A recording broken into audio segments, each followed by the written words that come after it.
आज हम जो भी संधि, यह जो भी व्याकरण का जो भी प्रकार है उसके बारे में जानकारी देखेंगे। इसमें संधि का अर्थ है मेल। अगर कोई दो शब्द है वह दो शब्द अगर अलग अलग होते हैं, अगर उन्हें जोड़ने का काम हम करते हैं तो उसे हम संधि कहेंगे। आपको भी पता है कि अगर दो भाई है, वह दो भाई झगड़ा कर रहे हैं, खेती के लिए जो भी झगड़ा होता है, झगड़ा होने के बाद वो अलग अलग रहते हैं, लेकिन कुछ दिन बाद वो भाई है, उन दोनों का मिलाप करना है, इसलिए कोई तीसरा व्यक्ति वहां पर चला आता है और वह कहता है कि दो भाई है, आप मिल जाओ, इकट्ठा हो जाओ, तो आप आगे बढ़ सकते हैं और उन दोनों में संधि हो जाती है। उसी प्रकार से यहाँ पर भी अगर दो शब्द है, अगर दो शब्द एक हो गए तो वहाँ पर हमें एक अच्छा नया शब्द मिल सकता है। जब दो शब्द एक दूसरे के निकट आते हैं तो पहले शब्द के अंतिम वर्ण तथा दूसरे शब्द के पहले वर्ण में मेल होता है। इस मेल से वर्णों में विकार उत्पन्न हो जाता है और वर्णों के मेल से होने वाला परिवर्तन ही संधि कहलाता है। इसके उदाहरण हम दे सकते हैं कि हिम प्लस आलय, ठीक है, दो शब्द है। इन दो शब्दों को अगर हम मिलाते हैं एक दूसरे से तो क्या बन जाता है? हिमालय। आया समझ में? ये दो शब्दों से दो अलग अलग है, हिम अलग है, आलय अलग है, और अगर हम उन्हें इकट्ठा कर लिया तो क्या बन जाता है? हिमालय बन जाता है। इस संधि अगर हमने कर ली उसे हिमालय यहाँ पर कहा गया है। दूसरा अगर शब्द लेंगे हम राजा प्लस इंद्र तो क्या हो जाएगा? राजेंद्र। उनकी संधि राजेंद्र शब्द यहाँ पर हो सकता है। अभी हमने उदाहरण यहाँ पर दे दिए। तो संधि का मतलब इसमें दे दिया है कि मेल या जोड़ना, मेल या जोड़ना। दो वर्ण होते हैं, जब दो वर्ण के पारस्परिक मेल से उत्पन्न होने वाले विकार को संधि कहते हैं। यहाँ पर इस प्रकार से यहाँ पर संधि के बारे में हमने उदाहरण देखा, और इस संधि के तीन प्रकार ही होते हैं। तीन प्रकार यहाँ पर होते हैं। पहला है स्वर संधि, दूसरा है व्यंजन संधि, और तीसरा है यहाँ पर विसर्ग संधि। स्वर, व्यंजन, विसर्ग, स्वर संधि। अब इस स्वर संधि के बारे में हम जानकारी यहाँ पर देखने वाले हैं। स्वर संधि, स्वर संधि, इसमें क्या होता है? स्वर आपको भी पता है स्वर कौन कौन से हैं, और इन स्वरों का अगर मिला आ, ई, उ, ए, ये स्वर है, ठीक है? तो पास पास आने पर दो स्वरों में होने वाले परिवर्तन को, ये दो स्वर अगर पास पास चले आएंगे, इन दो स्वरों में होने वाला जो भी परिवर्तन है उसे क्या कहेंगे? स्वर संधि हम कहा करते हैं। अब देखिए विद्या, मैंने यहां पर लिखा था विद्या प्लस आलय, क्या हो गया उससे? विद्यालय।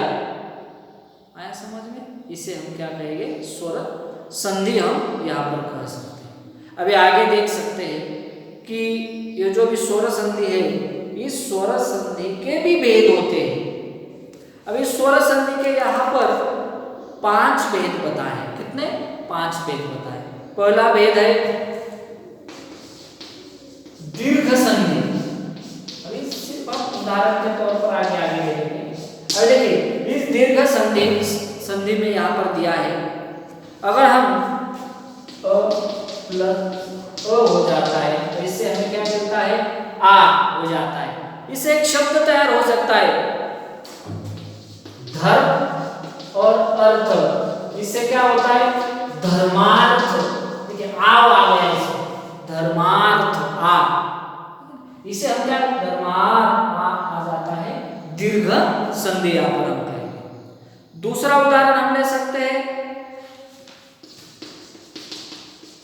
क्या हो जाएगा आ, दया प्लस आनंद, दया, इससे क्या होगा दया, समझना है, दया दिया, इसे दीर्घ संधि आप बना सकते हैं। दूसरा है गुण संधि, दूसरी कौन सी है गुण संधि। अब इस गुण संधि में क्या होता है, उदाहरण मैं बता देता हूं कि अ प्लस ई, इससे क्या तैयार हो जाता है ए, इससे क्या तैयार हो जाता है ए तैयार हो जाता है। अभी देखिए ए तैयार होने के बाद हम एक उदाहरण लेंगे, दे प्लस इंद्र, इससे क्या हो जाएगा देवेंद्र। देखिए उसमें क्या आता है देवे, ए आ जाता है देवेंद्र, अ स्वर है ई स्वर है उससे ए हो गया। और अगर हम इस प्रकार का अगर दो शब्द ले लिए देवेंद्र, ऐसा शब्द तैयार होता है। दूसरा उदाहरण पे यहाँ पर दिया है अ प्लस ई, ए तैयार होता है, नर प्लस ईश नरेश, नरे ए आ जाता है नरेश, इस प्रकार से गुण संधि उसका गुण बताया जाता है। तीसरा वृद्धि संधि, वृद्धि संधि, देखिए इस वृद्धि संधि में यहाँ पर शब्द दिया है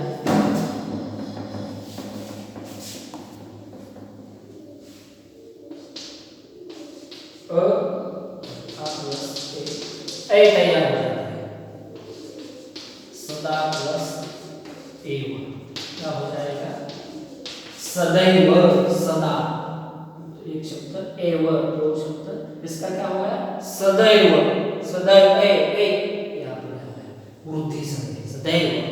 दूसरा एक वाक्य है यहाँ पर अ प्लस औ, अ प्लस औ, औ का क्या होता है अ प्लस, यहाँ पर दिया है औ, क्या हो जाएगा औ हो जाएगा, एक शब्द है वन प्लस औषधि, देखिए इसका इस्तेमाल होता है वन, वनाओ औषधि, वनाओ, इस प्रकार वृद्धि संधि। चार है यन संधि,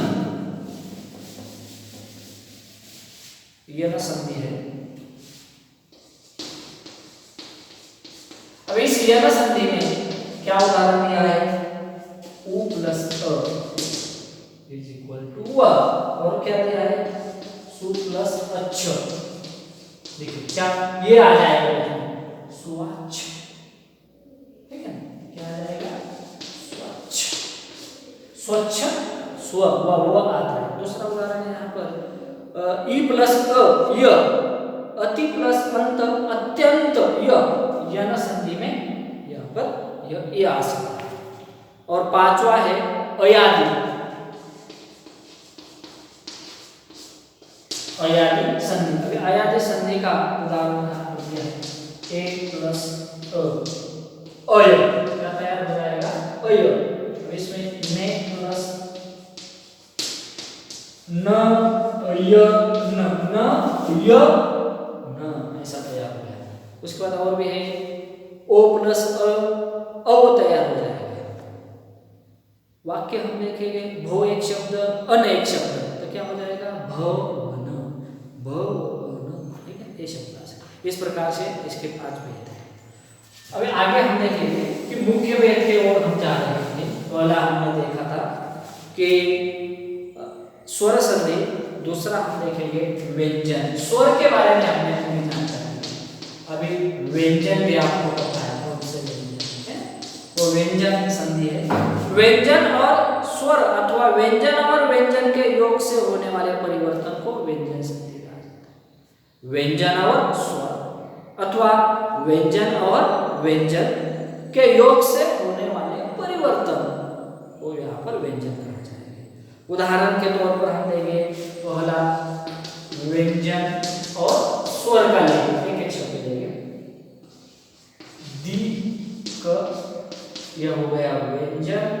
और अंबर ये हो गया स्वर, इससे क्या तैयार होगा? दिगंबर। दिगंबर है ना, व्यंजन प्लस स्वर। दूसरा है सत प्लस आचार, इससे क्या तैयार होता है? सदाचार, व्यंजन प्लस स्वर से। इस प्रकार का उदाहरण यहाँ पर तैयार होता है। दूसरा हम उदाहरण लेंगे व्यंजन प्लस व्यंजन।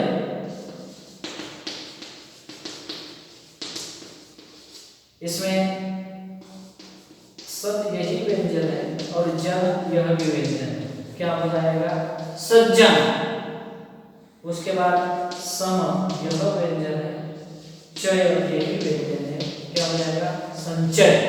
इस प्रकार के उदाहरण यहाँ पर इस व्यंजन संधि में आ सकते हैं।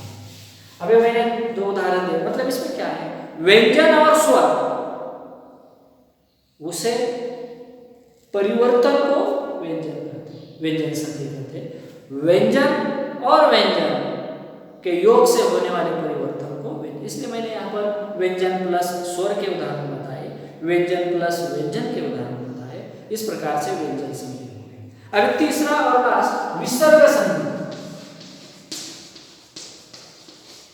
विसर्ग संधि, अभी इस विसर्ग संधि ने बताया है कि विसर्ग का मतलब आपने देखा इस प्रकार का चिन्ह होता है। विसर्ग के बाद, उसके बाद इस चिन्ह के बाद स्वर या व्यंजन आने पर, स्वर या व्यंजन आ गया तो जो परिवर्तन होता है उसे हम क्या करेंगे?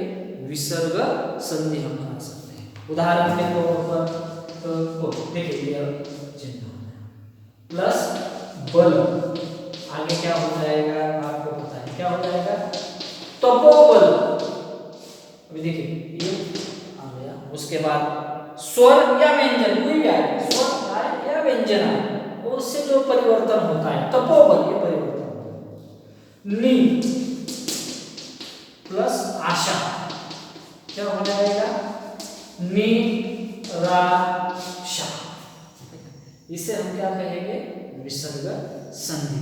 देखिए इस प्रकार से यहाँ पर हमने जो भी संधि जो भी है वो संधि हमने देखा।